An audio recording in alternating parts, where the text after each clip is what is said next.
So hello my friends, Devon Lennox here, PhotographyPX. In today's video, we're gonna take a deep dive in the past and go through Fujifilm's history reviewed. So Fujifilm, as we know today, officially starts in 1934, where the brand is unified and rebranded to establish the official company name.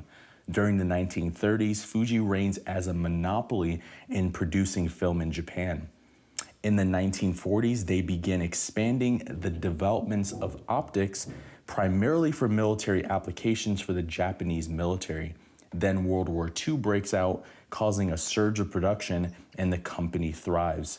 Following the war, they diversify and move away from solely manufacturing film and optics, and instead, they also include electronic imaging, x-rays, and printing.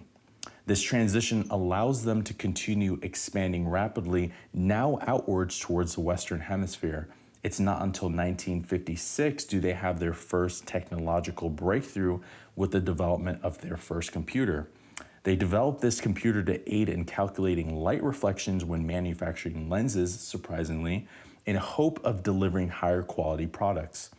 In the late 1950s, they start making SLR cameras with the Fujica name, and they later separate themselves from Xerox, a long-term partner, in 1962. 1974 marks another significant milestone for the manufacturer. This is the year Fuji establishes a presence in New York, a hemisphere previously dominated by Kodak, their American competitor. Another breakthrough occurs in 1976 with the release of the ASA, aka ISO 400 film, a faster version of film that allows users to shoot in darker shooting conditions than ever before. In fact, twice as dark.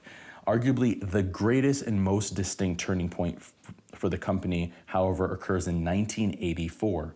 This is the year Fuji outbids Kodak for the sponsor of the United States Olympic team, which allows them to get both recognition and a foothold in American media. The Olympics exposed the American public to the company. Previously, they had very minimal exposure. Now they increasingly gain market in America, and their foreign customer base rapidly expands. In 1988, they released their first fully digital camera, the DSP-1. And in 1995, Consumer Reports published a statement that claims Fujifilm is equivalent to Kodak film in quality, which ends up being a significant factor in Kodak's inevitable bankruptcy later on. In the year 2000, the company changes directions as Shitaka Komori replaces the outgoing predecessor. He aggressively focuses Fuji towards transition entirely to digital as he predicts the eventual collapse of the film era, which he was right. During this time, the company downsized employees and factories, streamlining development towards the digital age. The decision to make such a drastic change was risky as it goes against Japanese tradition to make such decisive changes. However, it played in their favor and allowed the company to avoid an inevitable downfall. The company later partnered with Walmart by installing Fujifilm printing kiosks in its department stores, a collaboration that later reinvigorated the company. And in 2012, they went to release their mirrorless X Pro and the new X mount. A bizarre but incredibly popular release. From this point, they released the XT series, which later becomes a staple for the company and creates the Fujifilm that we know today. So there you have it, my friends. That is Fujifilm's history. They have a very interesting and almost lucky history in terms of, outbidding Kodak. And Kodak was just basically they were just chilling out. They're like, nah, Fujifilm's not going to beat us. No one's going to outbid us. We've been running the Olympics for however many years up until that point, and they got outbid, and they went out of business. So that was a pretty bad move. That was literally the turning point for that company. It was pretty unfortunate, kind of digging through the history on that a little bit. But ultimately, that is Fujifilm's history. They are very much heritage, but their new CEO, Shitaka Komori. He was really the person that ultimately prevented the company from collapsing.